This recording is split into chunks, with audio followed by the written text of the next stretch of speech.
Esse é o último vídeo e nele a gente vai falar sobre o vacúolo vegetal e vamos fazer as nossas considerações finais. Então tá aqui, ó, a gente fala que a célula vegetal tem um grande vacúolo, porque ele ocupa a maior parte do volume celular. E ele, na verdade, é uma organela de armazenamento. Então ele vai armazenar água, sais minerais, pigmentos, substâncias diversas, ó, enzimas. A membrana deste vacúolo se chama tonoplasto, então às vezes aparece em alguma questão, mas é só essa membrana, porque ela é uma organela membranosa, né? Então todas as organelas membranosas têm membrana, e essa aqui tem um nomezinho diferente. E eu coloquei aqui também que uma das funções dele é fazer a regulação osmótica, porque lembra que quando você estudou osmose, toda a água que entra na célula vegetal, ela vai lá para o vacúolo. E a água que sai do vegetal, da célula vegetal, também sai lá do vacúolo. Lembra lá na osmose que você aprendeu que a célula fica túrgida, fica plasmolizada, porque ela pode ganhar ou perder água, e essa água vai para o vacúolo ou sai do vacúolo. É isso, basicamente.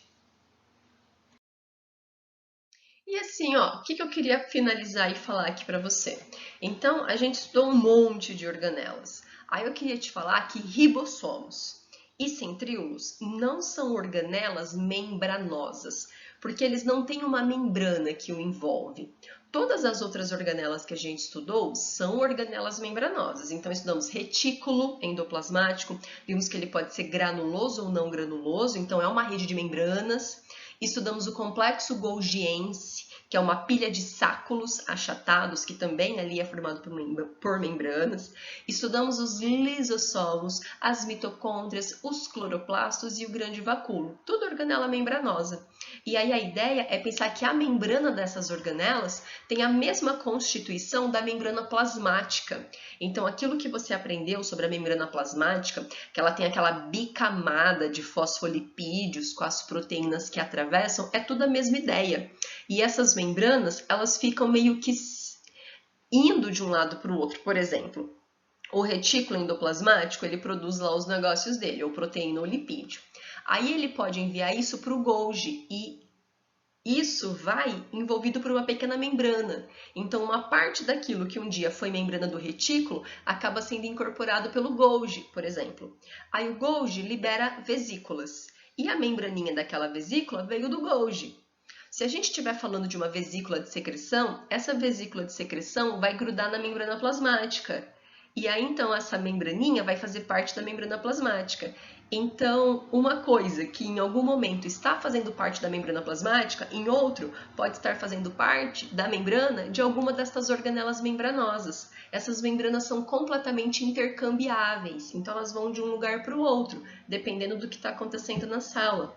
Outra coisa também que você tem que pensar é que a quantidade de organelas e o grau de desenvolvimento dessas organelas depende de célula para célula. Então é uma coisa completamente assim flexível. Então você sabe que células secretoras vão ter muito Golgi. Células com alto metabolismo vão ter muitas mitocôndrias. Células que sintetizam muitas proteínas vão ter muitos ribossomos, provavelmente muito Reg também. Então depende. Essa questão toda é muito dinâmica.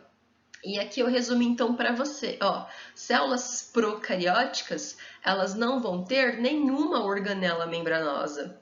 Elas vão ter apenas os componentes mínimos, ó, tem material genético, tem aloplasma, tem ribossomo, tem membrana plasmática. Além disso, geralmente, elas costumam ter uma parede celular.